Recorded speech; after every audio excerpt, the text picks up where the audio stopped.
The only doubts I had going into Hard Eyes is that it seemed to follow that trend spearheaded by execs who realized that people watch movies that have significant emotional and nostalgic value every year during certain holidays. So they pump out some crap like Easter Bunny Blood Massacre. A lot of kids die in this one. It's basically a Planned Parenthood ad. I was pleasantly surprised to see that it follows a different trend. The one where they take a normal movie genre and then make it a slasher. This time they made What If a Rom-Com Was a Slasher? Except Hard Eyes isn't just a rom-com. It is a checklist of every trope and cliche in the history of rom-coms. To prove this point, I had my resident rom-com expert, my brother, create a list of tropes and cliches that I can compare Hard Eyes to. We have miscommunication during Act 2 or 3 that causes the characters to essentially break up before becoming reunited at the end. The goofy best friend, weird family background causing a hesitance in marriage. The meet cute, the happy ending. The competitor that tries to steal the boy or girl but is ultimately not chosen. And he also said, hold on. There's always some sort of really like goofy, like, I don't know if like a chase scene is the right word, but like, you know,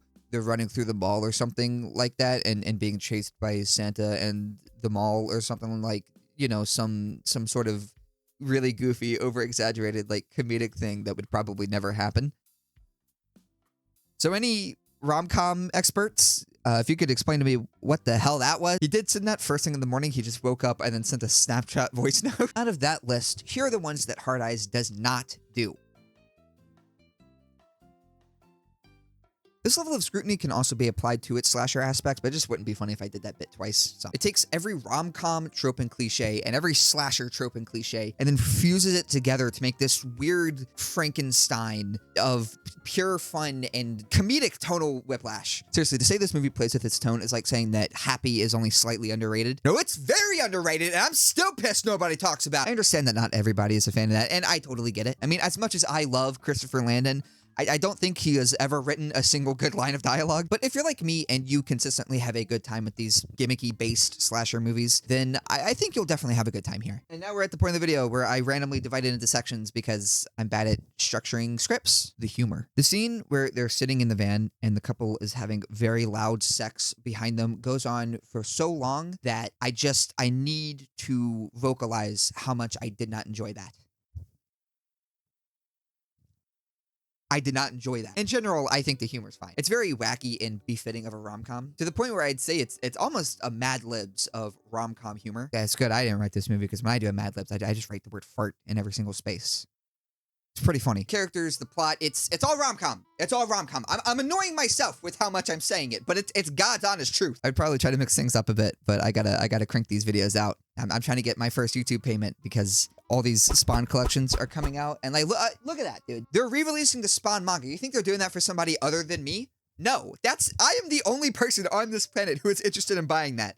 I have to get money so I can pay for it. They did it just for me. Genre blending. I complained about the tone, and there is like tonal whiplash, but as far as the like actual blending of the genres of rom-com meets slasher, I think it's basically perfect, and I'm not sure how much credit to give them because I think it's already acceptable for a slasher to have a light and fun tone. But again, I just think that taking the rom-com template and slasher template and smashing them together was just very successful. I would watch more Hard Eyes movies. Honestly, I'm totally down for there to be just like a new subgenre of rom-com slashers. Sorry, I'm being too genuine. Let me throw a joke in here.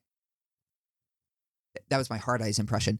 I'm giving them crap, but like, this is not the movie to have like a dramatic narrative. I mean, we definitely care about the characters, but when it comes to like drama, we don't, no. The kills. Without a doubt, the most important part of the video. If you've watched the trailer, which you probably have, I mean, I'm just assuming it's playing behind me this entire time. I apologize. I'm not a very good editor or writer or actor. I really shouldn't be. It doesn't make sense for me to be doing any of this. Then you probably thought to yourself, did they just give away all the close kills? Yes, that is what they did. I mean, there are still a couple of pretty cool ones and just overall like violent things that happened that weren't shown in the trailer and are fun to watch. My favorites being the opening kill and the ending kill, and the whole like police station sequence I thought was really fun. But even the non-standout kills are nice. The Hard Eyes will just casually slit someone's throat on the way to killing the main characters, and I'm like, whew, He does. Yeah, I don't think he likes people. That's nice for like reinforcing how much of a threat he is. And speaking of threats, these are the 2 least killable slasher victims I've ever seen. They don't trip when they run, and they actually fight back. The second Hard Eyes appears, Allie just throws whatever is in her hand at him and then runs to grab a lamp and smashes it over his head. And then later she grabs a gun and actually uses it. The only big issue with them is that they are horrible at running to safe locations. The first place they run to is an abandoned greenhouse, which leads to some abandoned, I don't know, amusement park. I really don't know what that was. And then while they're being chased, they lead Hard Eyes to some outdoor theater that's doing like a couple show.